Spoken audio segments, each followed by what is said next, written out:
Hello दोस्तों, जय हिंद जय भारत। दी डिफेंस कैफे में आपका स्वागत है।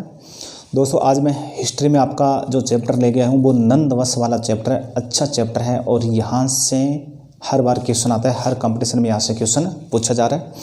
तो नंदवंश वाला दोस्तों एक छोटा सा चैप्टर है और वो मैं आपको कंप्लीट करवाता हूँ। और अपने दोस्तों को दोस्तों ये जो वीडियो शेयर करना ज़्यादा से ज़्यादा, ठीक है ना। और वीडियो को अंत तक जरूर देखना, मैं पूरा कंटेंट आपको क्लियर करवा रहा हूँ, पूरा चैप्टर क्लियर करवा रहा हूँ। दोस्तों अपना जो चैप्टर है वो कौन सा दोस्तों, आपको याद रखना नंदवंश। कौन सा? नंदवंश, ठीक है ना। नंदवंश वाला ये वंश है दोस्तों, आपको याद रखना। अब देखिए दोस्तों, नंदवंश भी आपको याद रखना जैसे मौर्य वंश की तरह है, हर्यक वंश की तरह एक महान वंश था। और इस वंश के बारे में दोस्तों बताया जाता है, जैसे बौद्ध साहित्य है, जैन साहित्य, इसमें बताया जाता है कि ये गैर क्षत्रिय वंश था। ये एक राजपूत वंश नहीं था, ये गैर क्षत्रिय वंश था, ठीक है ना। और ये जो महापद्मनंद है ये जाति से क्या था? नाय था, ठीक है ना। और इसने महापद्मनंद ने दोस्तों, महापद्मनंद इस वंश का संस्थापक है। आपसे पूछ लीजिए भाई कि नंद वंश है, इनके जो संस्थापक कौन है?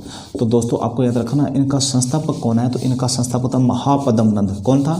महापद्मनंद, ठीक है ना। महापद्मनंद और नंद वंश का दोस्तों संस्थापक था, ठीक है ना।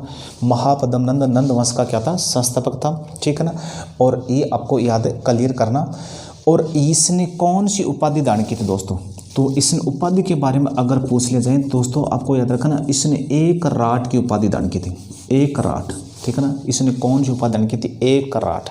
यह सर्वक्षत्रांतक भी उपाधि दान की थी। किसने? मतलब महापद्मनंद ने सर्वक्षत्रांतक की उपाधि दान की थी और इसने एक राट की उपाधि भी धारण की थी। दोस्तों जो नंदवंश है ना, नंदवंश ये किसके लिए प्रसिद्ध था? ये अपने विशाल सेना के लिए प्रसिद्ध था और ये एक धन्य वंश था। तो आपसे पूछ लिया जाए कि भाई जो नंदवंश है ना, ये नंदवंश ये किसके लिए प्रसिद्ध था दोस्तों? अपने विशाल सेना, ठीक है ना। ये किसके लिए प्रसिद्ध था? विशाल सेना के लिए प्रसिद्ध था, ठीक है ना। विशाल सेना के लिए ये वंश क्या था? ये वंश प्रसिद्ध था। इसके अलावा ये एक धन्य वंश था। कैसा वंश था? धन्य वंश था। दोस्तों आपको याद रखना ये कैसा वंश था? एक धन्य वंश था और ये अपनी विशाल सेना के लिए पूरे भारत में क्या था? प्रसिद्ध था। लेकिन सबसे बड़ी बात क्या है दोस्तों, इसमें ये वंश ज़्यादा वर्षों तक ये शासन नहीं कर पाया था। नंद महापद्मनंद ने की स्थापना कर दी थी, लेकिन अब इस वंश का जो अंतिम शासक था वो था घनानंद। धनानंद या धनानंद नाम आता है इस वंश का दोस्तों। अंतिम शासक था ना, तो वो आपको याद रखना वो था दोस्तों धनानंद। कौन था? धनानंद इस वंश का अंतिम शासक था। अब घनानंद के बारे में दोस्तों यहाँ से बहुत इंपॉर्टेंट क्वेश्चन पूछा जाता है। ये नहीं कि भाई ये अंतिम ही शासक था, इनके समय दो सबसे बड़ी घटना घटी हुई थी तो वहीं से क्वेश्चन पूछा जाता है। ये नहीं पूछा जाता है कि भाई नंदवंश का अंतिम शासक कौन था? घनानंद था। ये नहीं पूछा जाता है, ठीक है ना। बहुत कम पूछा जाता है, लेकिन इनसे संबंधित दो क्वेश्चन पूछे जाते हैं। दो क्वेश्चन कौन कौन से दोस्तों? तो पीछे मैंने आपको बता दिया था।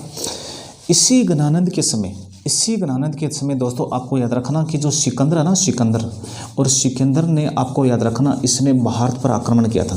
सिकंदर ने क्या किया था? भारत पर आक्रमण किया था दोस्तों। तो आपसे क्लियर पूछा जाएगा दोस्तों कि जब सिकंदर ने इंडिया पर अटैक किया था, इसमें उत्तरी भारत में मगध सबसे विशाल साम्राज्य था और इस पर किस वंश का राज था? तो नंद वंश का। और उसमें मगध का शासक कौन था? तो घनानंद था, ठीक है ना। अच्छा इंपॉर्टेंट क्वेश्चन है दोस्तों। और इसी अनानंद की सेना की वजह से और सिकंदर की सेना ने पीछे हट गई थी और कि सिकंदर की सेना ने व्यास नदी को पार करने से क्या कर दिया था? मना कर दिया था। पीछे वाले वीडियो में मैंने आपको बताया था, ठीक है।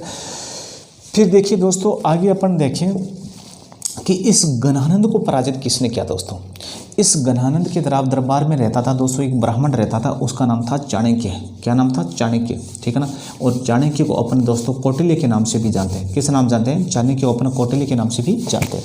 ये कौटिल्य इस घनानंद के दरबार में रहता था और बताया जाता है कि और इसका घनानंद के दरबार में क्या हुआ था? अपमान हुआ था। और इसी अपमान का बदला लेने के लिए चाणक्य ने क्या किया था? नंदवंश के नष्ट करने के लिए, नंदवंश को समाप्त करने के लिए या घनानंद को पराजित करने के लिए ये उसी तलाश में खोज में था। और इसी खोज के लिए और ये इनकी तलाश पूरी हुई थी और इसने चंद्रगुप्त मौर्य नामक एक युवा को तैयार किया था। अब चंद्रगुप्त मौर्य दोस्तों क्या करता है? दोस्तों जो चंद्रगुप्त मौर्य, ठीक है ना। ये जो चंद्रगुप्त मौर्य और ये क्या करता है? इस कौटिल्य की सहायता से इस चाणक्य कौटिल्य की सहायता से और ये चंद्रगुप्त मौर्य इस अनानंद को पराजित करता है। इस अनानंद को क्या करता है? पराजित करता है, क्योंकि कौटिल्य इनका प्रधानमंत्री था, चंद्रगुप्त मौर्य का प्रधानमंत्री था। ये इनका इसने हेल्प की थी, ठीक है ना, इसी ने इसको बताया था, ठीक है ना। और चंद्रगुप्त मौर्य ने कौटिल्य की सहायता से अनानंद को पराजित कर और किस वंश की स्थापना की थी? तो दोस्तों आप बता देना, मौर्य वंश की स्थापना की थी। किस वंश की?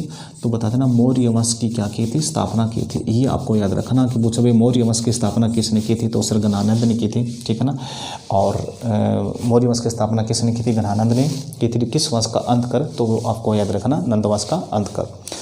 इसी प्रकार से दोस्तों मैंने आपको ये नंद वंश लगभग कंप्लीट हो गया, क्योंकि अब जो परीक्षा में पूछा जाता है तो ये पूछा जाता है ज़्यादातर कि भाई जब सिकंदर ने इंडिया पर अटैक किया था, ये क्वेश्चन अच्छा दोस्तों, जब सिकंदर ने इंडिया पर अटैक किया था उसमें मगध का शासक कौन था? तो सर बता देना, उसमें मगध का शासक गणानंद था। किस वंश का था? नंद वंश का था, ठीक है ना। और इसी अनानंद को पराजित कर और इस चंद्रगुप्त मौर्य ने और किस वंश की स्थापना की थी? तो मौर्य वंश की स्थापना की थी। ये दो क्वेश्चन दोस्तों इंपॉर्टेंट है जो बार बार पूछा जाता है, ठीक है ना। और वीडियो को दोस्तों कंटेंट कैसा लगा अपने दोस्तों को शेयर करना, और जय हिंद जय भारत दोस्तों।